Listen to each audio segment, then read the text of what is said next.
Yung pinakamalaking tao, matangkad, lagi nasa head part. Matangkad, sa head part. Yung medyo maliit sa may bandang tuhod. Diba? So dito ka sa side. Prosado nga pa ng laking ba yun? Bye-bye. Malis na. Then paki-straight. Then position yung kamay sa dibdib. Palagay mo na yung kamay sa dibdib. Four. Okay, then po. 1, 2, 3 muna. Then support. Then squat. Ayan yung Trixie. Nailikit ba? May nainipit? Wala. Hindi halata. Okay, then, mapapansin ninyo, nasa bandang paa, nakasupport yun. Kasi pag binuwan niya, so hindi yung paa niya. Then tayo, 1, 2, 3, up. Okay, sisiw. So ano gagawin niya yun? So harap doon, harap.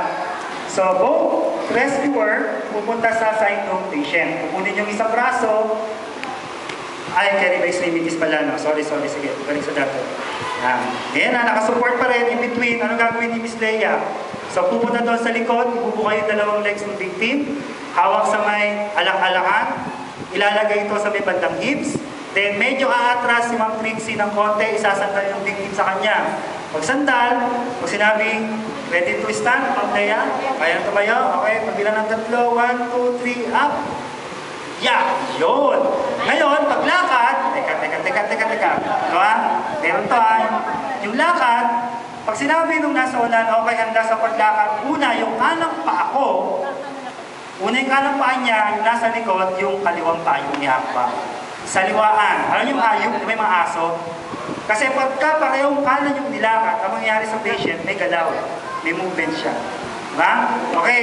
Ready to walk? Right foot first. Nasa unahan. Ganito. Then walk. In, out, galing. Diba? Sige, lakad. Balik sa pwesto. Balik. Okay? Pagbaba, ganon din, luluhod pareho. Command, ready to kneel? Ready to kneel? Kneel. 1, 2, 1, 2, 3, kneel. Good, kneel. Kneel ka rin. Diba? Then, puposition nyo yung victim sa dati pa rin. Sisiw. Sisiw, diba? So, yun yung carry by extremities. Okay, kayo naman.